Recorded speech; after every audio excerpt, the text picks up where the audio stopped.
Nisambula binaka, oya wane kamanalangi, oni nandorungo ziao, may nadiwa kinarua na bisinga, may namoniti kinabagarumbuka na Radio Fiji 1 nandoma ibiti bongani biyanyano.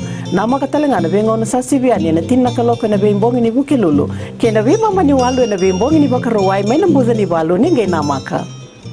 Nisambula binaka, na dango wadi soni nalai, nama kio mani wasini ngono borota kina lali ne kabi, may natolu kina bitu, na moniti kina porumbuka, na Mbula FM, na bandu na serre.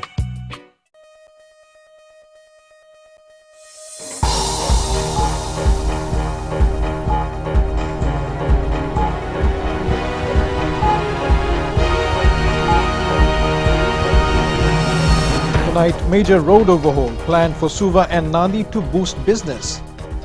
Poultry company assured it won't have to close down operations. And cinema giants Damodar Brothers to branch out to the north.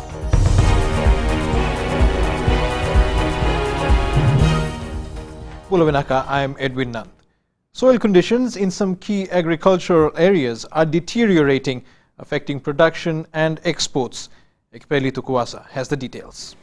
Fiji is aiming to increase its agriculture export by 30% in 5 years, but poor soil conditions aren't helping. The government's mandate for agriculture is to enhance food security, food and income security, and sustainable livelihood for the people through competitive exports. Therefore, the Ministry of Agriculture is required to increase export and import substitution commodities by 30% in the next 5 years. The loss of fertility in key areas such as Naitasiri and Vonualewu is a worry for farmers and the government. The ministry will now test soil samples from around Fiji and decide where urgent intervention is needed. We have noticed that the current soil condition on some key agricultural areas is depleting and productivity is lost. And our production from some of our key growing areas like Tabiwini and Naitasiri is declining both in quantity and size, which has now affected our export levels. High soil acidity is causing production level to drop, and adding manure is of little help. The solution, according to Colonel Seriratu, is to add a limestone product to the soil depending on the level of the acidity. Egg lime neutralizes acid levels and revives agriculture output from the farms. Epili Tukuasa, FBC News. Nandi-based poultry company Toa Fiji has been told its issues will be resolved. Acting Prime Minister A.R. Syed Kayum says after a meeting with the Department of Environment, they've come up with a solution. Christopher Chand reports.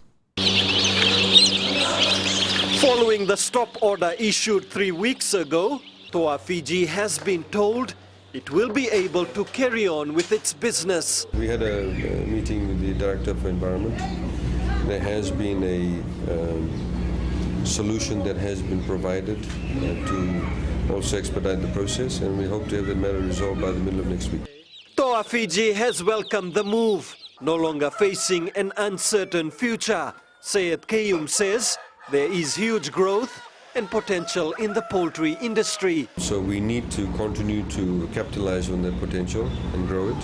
And Toa company has obviously been encouraged. The fact that we've been visiting them and the Minister of Agriculture has also spoken to them indeed is encouraging for them. This is the broiler shed towards the Udiwai coast, which is at the center of controversy. Certain rules and regulations that need to be adhered to in respect of environmental impact assessments. But we also need a certain level of removal of bureaucratic approaches too. So it's a question of managing both the interests, but we should have a solution by next week. The new development means Toa Fiji doesn't have to close down. It can also stop giving away chicks for free. Christopher Chand, FBC News. The Methodist Church Annual Conference has introduced a pledge-based levy for its members. This was discussed at length at the Centenary Church in Suva today. Vosita Kotewasoasa has more. Church ministers went over the books today, looking at development projects for the coming year. In previous years, congregation members were required to donate as much as $100 each. This has now been dropped to $15. However, there is a request for additional pledges from 1/10 of each circuit. We have introduced as of yesterday the idea of remnant giving. Now, remnant giving is looking at 1/10 of each church's confirmed members, not the full membership of the church, but those who are confirmed members, 1/10 of those to be asked to give money. There's a certain amount of money that is given. So, for example, it is $10 every fortnight in the terms of raising funds for Baker Hall. So those are some of the things that we're looking at.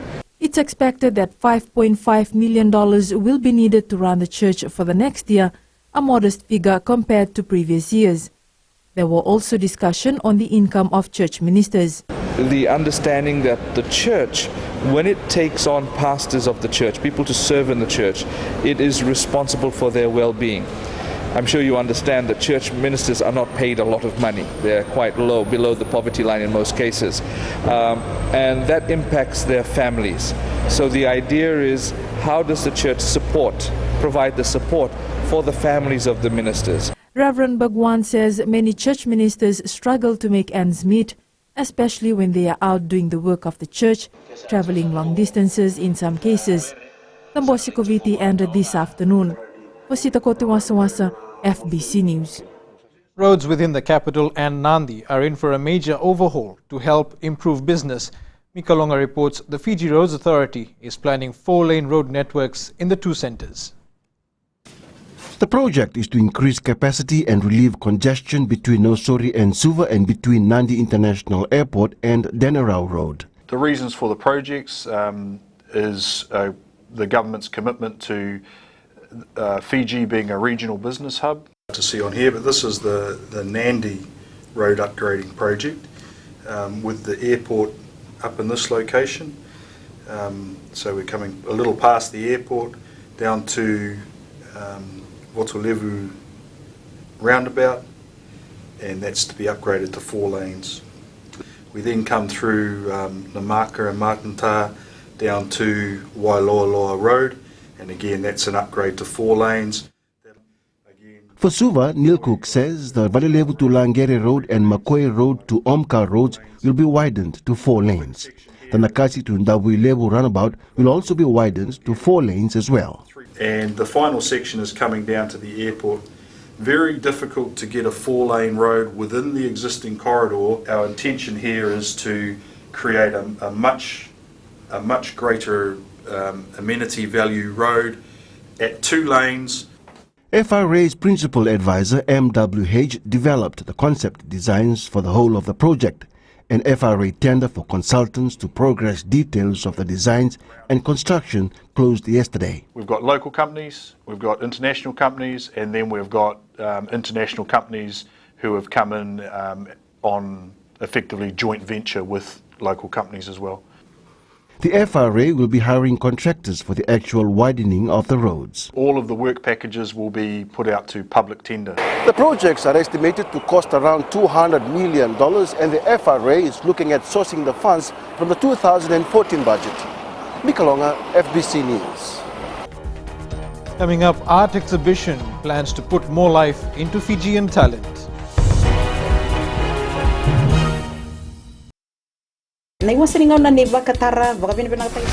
Bula, oya wasala bilawa. Dopa te kia umena diwa kina tini karona kaloko na single ni moniti kina wagarumbuka. Kako ni valata na no musui ni sari na kaisa moriendo loloma leone wani ni nau omgori ke de mena diwa kina tini karona kaloko na single ni moniti kina wagarumbuka na Bula FM number 2 en sere.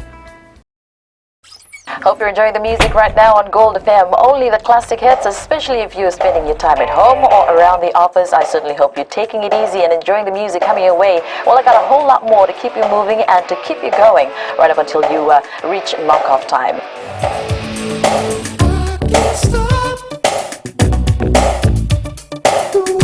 I'm Kara. Join me every weekday from 2 to 7 on The Ride, only on Gold FM.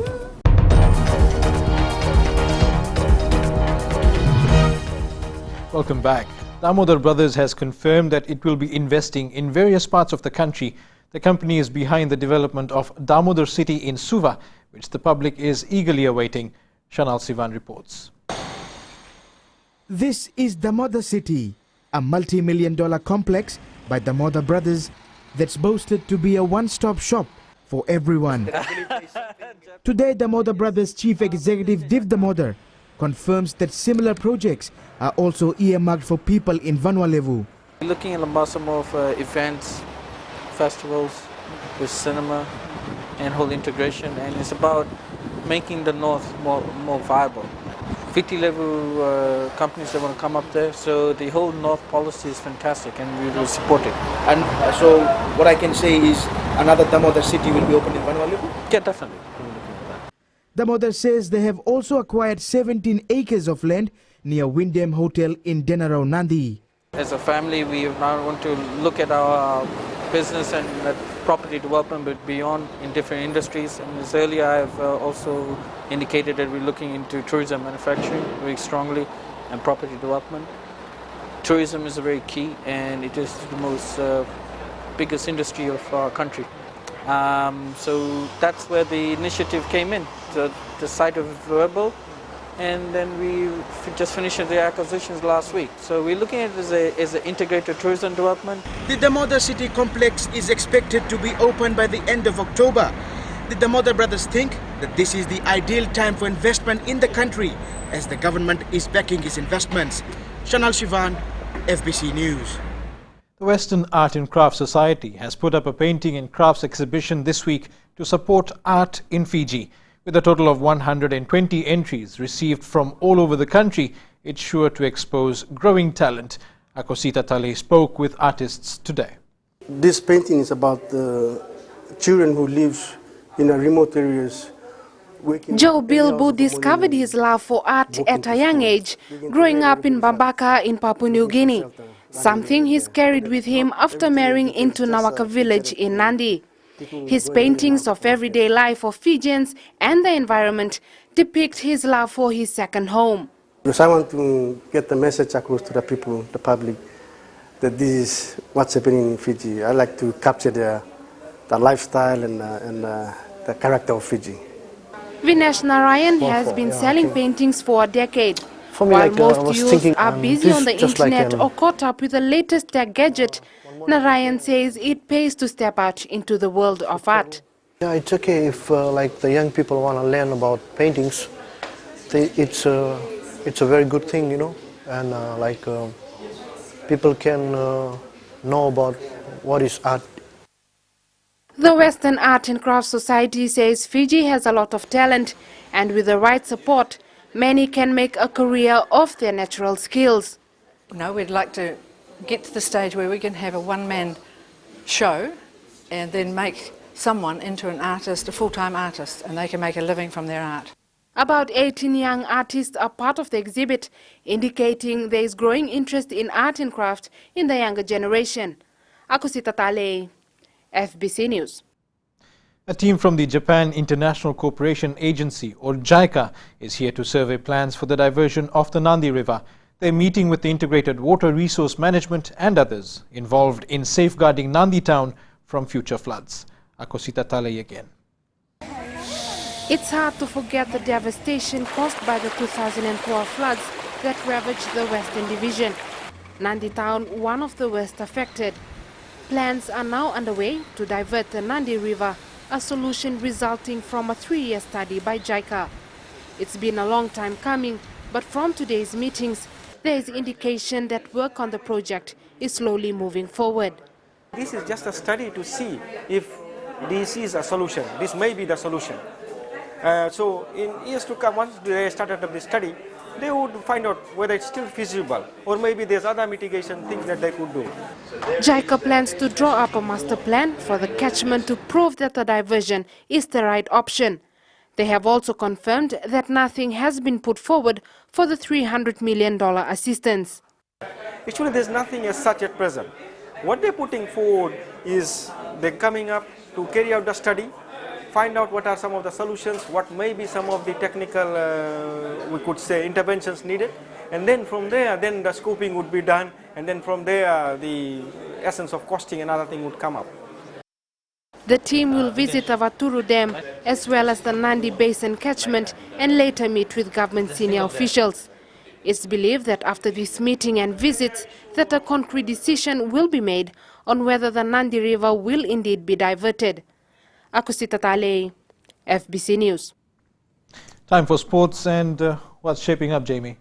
Thanks, Edwin. Good to have you on board. Exciting lineup tonight. Southwick prepares for the Battle of the Cities in its first Fairbrother defense, and veteran sailor prepares for his 50th year of competition. Details after the break.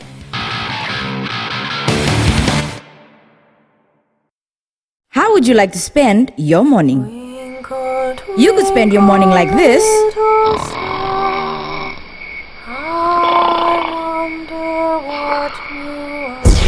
Or you could spend it like this.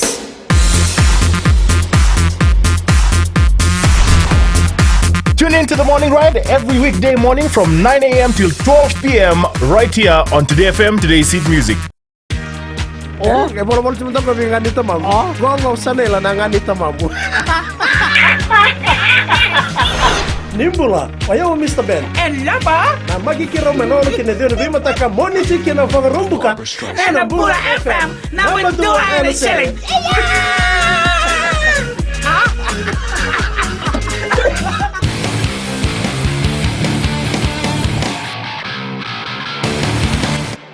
Welcome back. Suva's first Fairbrother Trophy defense this year is expected to be a mammoth task.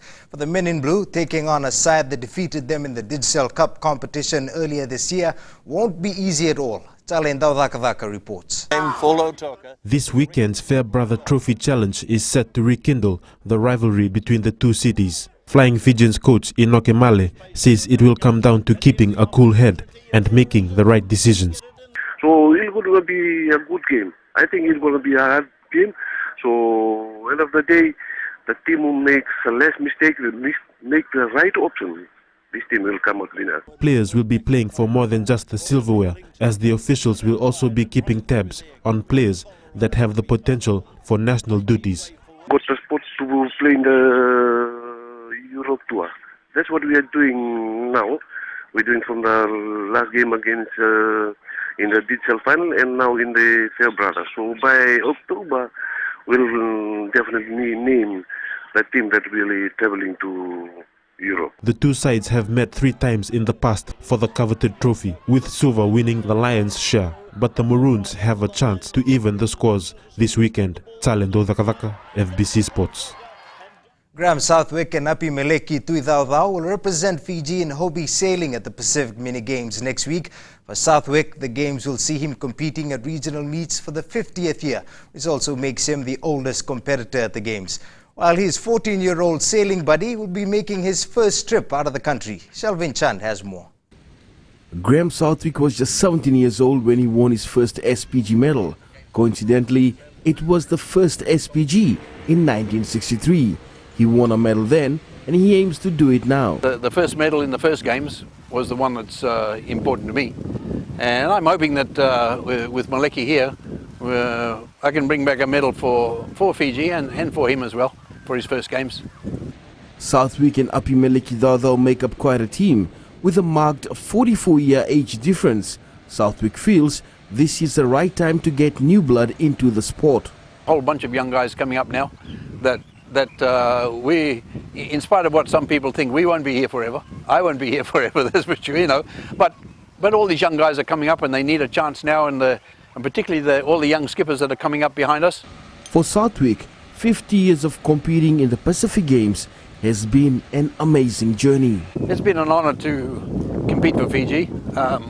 Athletics in the early days, basketball in the middle period, sailing now. What's next? I don't know. If I lose the ability to sail or start to get too old, well, there's still other sports, so I'm not done yet. Sailing will get down to business from day one at the mini games in Wallis and Futuna. Shalvin Chand, FBC Sports. The Fiji Under-21 netball side looks set to finish in the top 10 of the World Netball Championships in Scotland after defeating Papua New Guinea 60-48 last night. The Baby Pearls shot to an early 20-10 lead in the first quarter, and PNG were not able to recover. Fiji coach Unai Sirokura says the team is striving for consistency as they look to maintain their 9th position in the championship. The Fiji Under-21 side will face Namibia again at 12:30 a.m. tomorrow in their next match.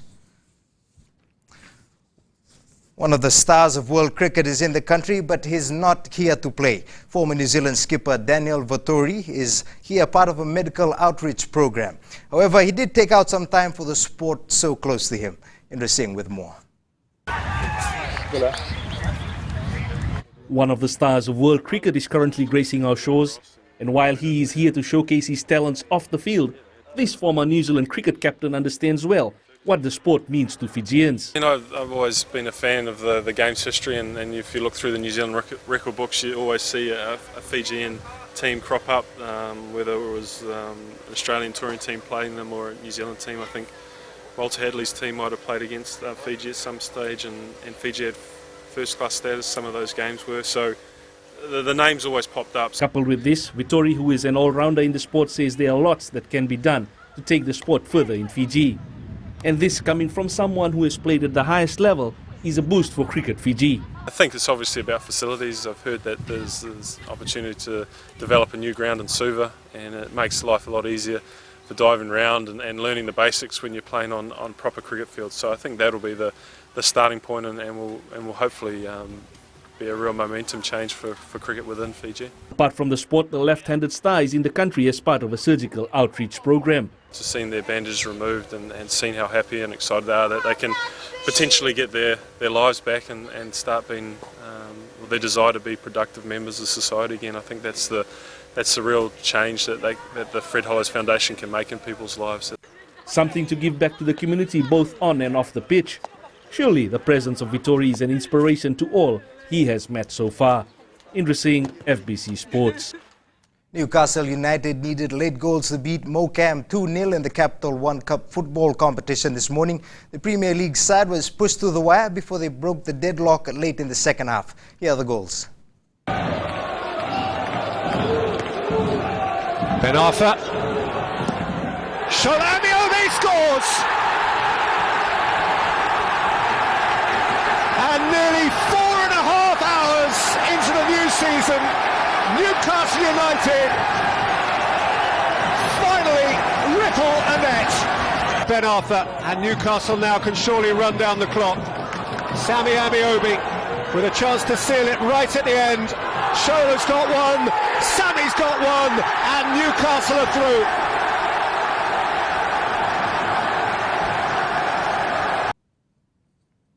That's it from Sports Tonight. It's back to Edwin now for business.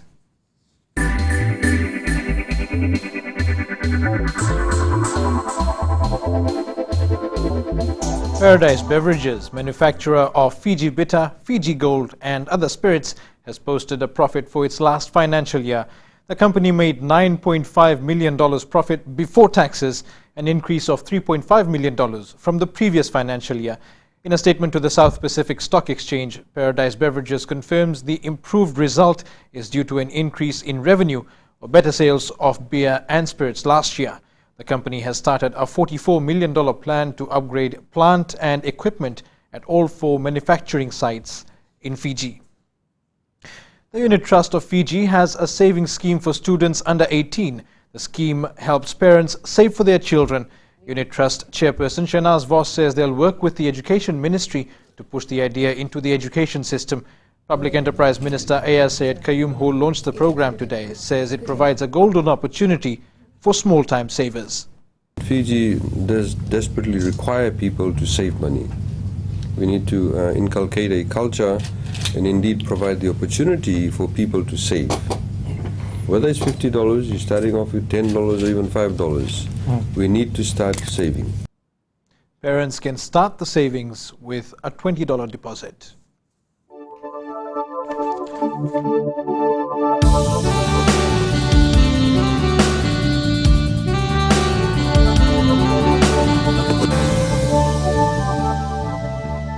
Time for weather now, and here is the weather girl. Hi Ed, good to see you tonight. Brief look at the map, another dull day with showers for Suva and Savasavu, and a perfectly fine day for those in Lambasa and the Western Division. Quite a few 30s today, which shows temperatures becoming generally warmer. Savasavu is the lowest with 25 degrees, Suva at 26, and Lambasa's got the highest on 33 degrees.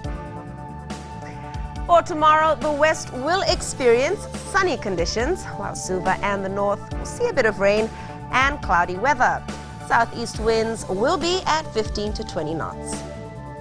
Now, I've seen a lot of sunsets on weather before, but this one has to be one of the most spectacular sunsets ever.